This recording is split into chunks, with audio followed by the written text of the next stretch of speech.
Taking Your Worship Leadership to the Next Level, Part 3. Many years ago, I dreamed of being a professional musician. Specifically, I wanted to be a rock star. After making a commitment to follow Christ, I decided to be a Christian rock star. There was only one problem. I lacked talent, looks, and songwriting ability. That's all. Nevertheless, I did learn something from my pursuit of stardom. And here it is. Now, you may ask, what the heck is that? Well, this is very important. This is the pattern that all bands follow when developing a song set. The dots all represent individual songs. The numbers are related to the tempo of the songs. So here's what they stand for. If it's a number 1, that's a slow ballad, something that's heartfelt, tearful, hug your drinking buddy kind of song. Tempo 3 is medium pop tempo. These are the ones that would make your number 1 hit single. Typically, hit singles fall into that tempo, that speed. And then the 5 is upbeat, fast as you can play it, shredding guitar, whatever you want to make of that, as fast as you can go. The fact is that human beings enjoy experiencing different feelings. Music at varying tempos creates a variety of emotional responses. Professional musicians know this, and they create song sets that keep people connected by varying the speed of the songs. And so that takes us to the V in the word level that I've been using as an acronym for this series. The V stands for vary the tempo. Now, first I'm going to tell you what not to do, and then I'll suggest some guidelines for structuring your song tempo. First, what not to do. Hear me out on this. Never, never, never offer a song set in which all of your music is the same tempo. Now, you might think that's a ridiculous thing for me to say, but in the past few weeks, I've seen it happen twice already, where 3 songs during 2 different worship sets were all the exact same slow tempo. Now here's how it works. If everything's the same tempo, if they're all set at a 5, for example, you'll wear us out. It's too fast for too long. If they're all at a 1, we'll start thinking suicidal thoughts. But don't set them all at a 3 either. If you have all of your songs at basically the same tempo, it's like Chinese water torture.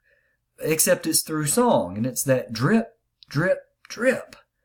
If you do that, our brains will disconnect because we don't have variety. In addition to this, you should avoid starting a song set with anything less than a 4.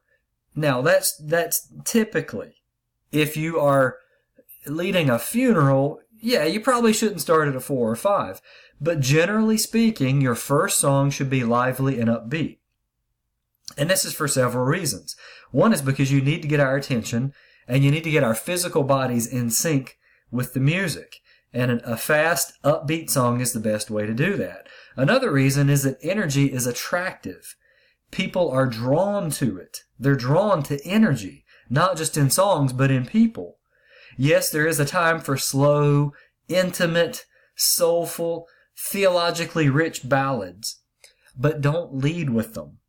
All right? The first song should be a call to worship or a get to know you kind of song. I know that sounds weird in talking about God, but that's really the way it should start.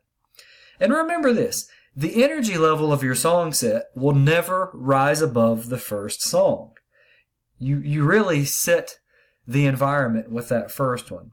So as often as you can, begin a worship set with a song with a tempo of 4 or 5.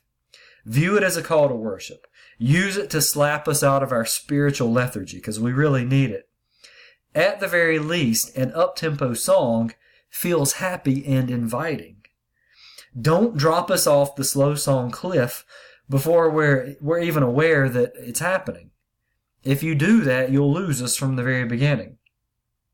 And so if I were putting together a worship set, I'd do it like this. If it was a 3-song set, I would begin with one that was a tempo at a 4 or a 5. Then I would go to a 3, and then I would go to a 1 or a 2. That's just the way I would structure it to give the people who are listening some kind of variety. If I were doing a 5-song set, and in my opinion, 5 songs, that's only going to be for the most robust of worshipers. But if I were going to do a 5-song set, I would start it this way. I would do a 4, and then a 5, and then a 3, and then a 1, or a 2. So let me back up. I said that wrong. I would go with a 4, a 5, a 3, a 1, and then a 2, or a 3. Sorry about that. So for an entire evening of music, I would follow the concert pattern that you see on the screen in front of you. If I were going to do a long extended period, I would use those waves of fast to slow. Okay, now I know that some of you are thinking, well, that's so manipulative. We shouldn't be playing around with people's emotions. Well, you could see it that way, but let me encourage you to think of it as motivation rather than manipulation. You are simply varying the speed to give people's minds and bodies the ability to stay connected with the words.